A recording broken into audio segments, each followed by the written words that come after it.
Jeff Goldblum just dropped a massive red pill on national television. Let's watch. Of immigrants, of people who come from everywhere, we come together, and it's such a simple outfit that says so much. Are you religious, may I ask? I'm not, and to be honest, this outfit really represents the importance that visibility for people of religious minorities need to have in this country. Isn't this an interesting wrinkle, though? Is there something in that religion that is anti-homosexuality and anti-woman? Does that complicate the issue? He absolutely drops a massive red pill on the entire show. He's the only judge that's calling this out for what it is. Now, this is a story. This is a drag queen television show, and one of the participants dressed up in a hijab with the American flag stars and stripes. Now, there's a lot of problems with this. In general, first off, the fact that she's using the American flag is disrespectful. I'm pretty sure that her outfit would be considered offensive to certain individuals in the groups that she's referencing. And most of all, we have Jeff Goldblum's red pill. There's something about the culture to which this outfit comes from that is deeply anti-woman and very much against homosexuality. Now, people are blasting Jeff Goldblum for stating the obvious, that this comes from a culture that treats women like second-class citizens and oppresses the LGBT. Here we see on the Daily Mail, Jeff Goldblum is blasted by RuPaul's Drag Race viewers. So he brings up a really good point.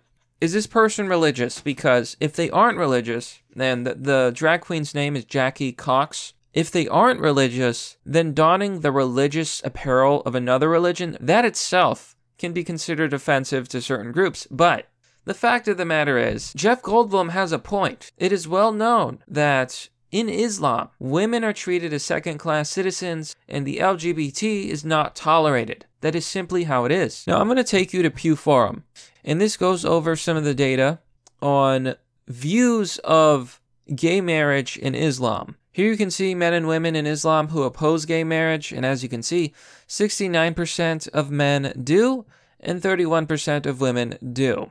Now, it is well known that there is a huge bias against these individuals in these regions, in the Middle East, and in these religions.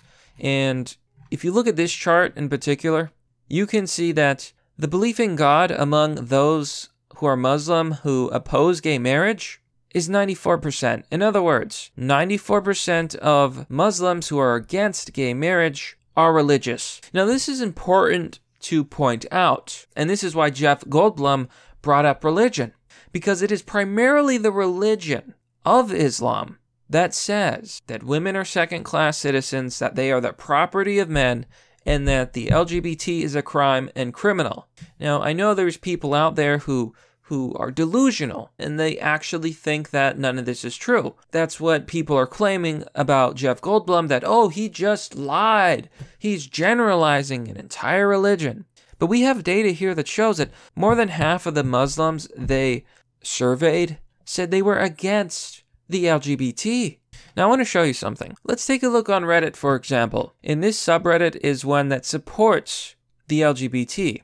Here someone says, anyone else really disappointed by what Jeff Goldblum said on RuPaul? I've always really liked Jeff Goldblum, but now I'm really gutted that he said this on RuPaul. He essentially slanders Islam by saying that it is homophobic and misogynist. Of all the times to say this, this is not the time.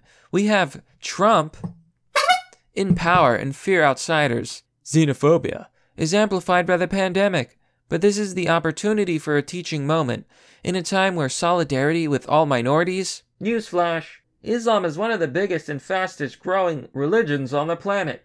It is not a minority. It is more important than ever. Let's show solidarity. Allah loves all people. Now, as much as I would love to agree with this statement, it is simply not true. It is fantasy. Like, this is absolutely delusional. Now, first of all, I actually saw someone who said that it was Shiara's law's fault, as if the two are not correlated whatsoever. Let's take a look. I just did a quick Google search. Shiara.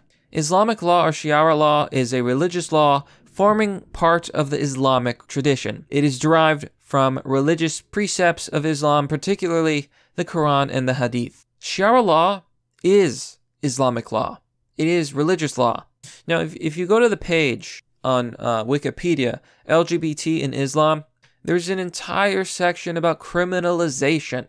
In a lot of these countries, Saudi Arabia, Yemen, Iran, Afghanistan, Sudan, Nigeria, being homosexual is a capital offense. It is punishable by law. There are different punishments depending on the place. Pakistan, Bangladesh, Saudi Arabia, all of these places. It remains a very big issue in these countries, and they are oppressed. They don't have rights, and they are treated very, very badly. Now, aside from the LGBT, women are also treated very badly as well. Here, for example, you have on the Center for Inquiry, women. The rigid laws of Islam deprived half of the population of their basic rights. The male is in charge of the female, Quran 434, and the subjugation half is led to believe, through Islamic teachings, that the supremacy of man is the will of Allah, and it has been predestined for women to live as submissive, obedient wives. So, women are treated as inferior to men in a lot of these countries, and did you know that in court, the testimony of a woman is only equal to 1/2 of that of a man? Women aren't allowed to show their faces except to their fathers or brother. They have very few rights, and there are a bunch of sources and research that you can do that backs all of this up. Can you imagine being the victim of a crime?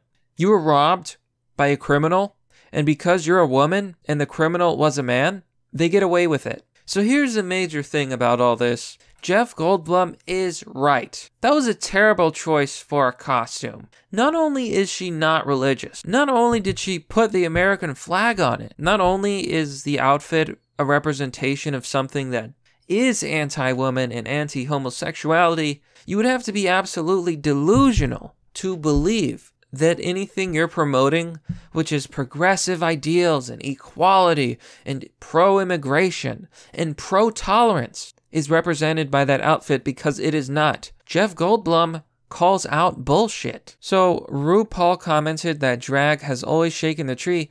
Jackie became teary-eyed as she said it was a complex issue and had her own misgivings about the way LGBT people are treated in the Middle East. So Jackie Cox misgrudgingly admits that yes, they are treated very badly in the Middle East. And for example, if Jackie was to go to the Middle East, she probably wouldn't make it back. She would either end up in prison or worse. That's just how it is. It's a completely and utterly different culture from the West, one that doesn't believe in Western values. Now, I have my own criticism of Western values, but I also have criticism of the Middle East. And I've got to tell you, I don't think this was smart, and I think Jeff Goldblum is completely right. She says that the reason she chose the outfit was because of a U.S. travel ban against Muslim-majority countries. She forgets to mention that there's plenty of Muslim-majority countries that weren't banned, and the only places that were banned were at high risk for extremism. Like, I don't want to be mean to Jackie, and trust me, this is just simple criticism, but I think that you have absolutely no idea what you're talking about. And as adults, this is something we have to face. It starts with an R. It's called reality. But of course, Jeff Goldblum was bashed online for his comments by absolute morons. Paulo Senra, a blue checkmark, says, Jeff Goldblum's comments on hashtag RPDR tonight was unfortunate. Such a simple, misinformed take on an entire religion. Lots of room for improvement for him in America. And then he posts a gif of Michael Scott cringing. The irony, the sheer lack of awareness of using Michael Scott cringing. Michael Scott is the cringe. But this doesn't surprise me. It's long been said, the left can't meme. I've noticed a certain delusion on Reddit and a majority on the left side of the political spectrum. They romanticize Islam. It's a fairy tale. It's tolerant. Men and women are equal. Nothing bad ever happens. There's no such thing as Sharia law. It is not a crime to be different. This is a fantasy. It's not real. It's not true. I'm sorry. I wish that these countries didn't oppress women and didn't oppress minorities. But we would be lying if we said that wasn't the case? How can these people be so clueless? Now, a lot of people did jump to his defense. They said, of course, he has a good point, he's right, and it's true. Now, a lot of people in the comment sections do agree. Previously Known says, very valid points made by Jeff. Snowflakes at their best complaining. Adoloss19 says, Jeff asked his questions with sensitivity. I fail to see the issue here. Ronnie Clef says, he asked a question. If people have an issue with the answer to that question, is it Jeff's fault? It's true. All of this is true. Now, people need to understand that, the world's not a fairy tale. Everywhere is not tolerant. Everywhere is not equal. And not everyone has rights. You need to understand that. You need to accept that. But you know what? Jeff Goldblum definitely just dropped a massive red pill. But that's merely the obvious. Well, that's all for now, folks. What do you think about this story? It's hard to talk about these subjects. It's really hard because there's a lot of people who just don't want to have an adult conversation about real issues going on in the world. But I hope that at least some people are waking up to the fact that the world isn't a fairy tale. And some things in the world are wrong. And it's okay to criticize them. But let me know what you think. Now, as always, if you like this content, you can support me on Patreon or Subscribestar. You can donate with DonorBox or Bitcoin. All links are down below in the description. DonorBox does work with PayPal if you prefer PayPal. And one of the best things you can do is to share the video. If you're a new viewer, subscribe. As always, thanks for watching. This has been Mr. Obvious, and I'll see you all next time.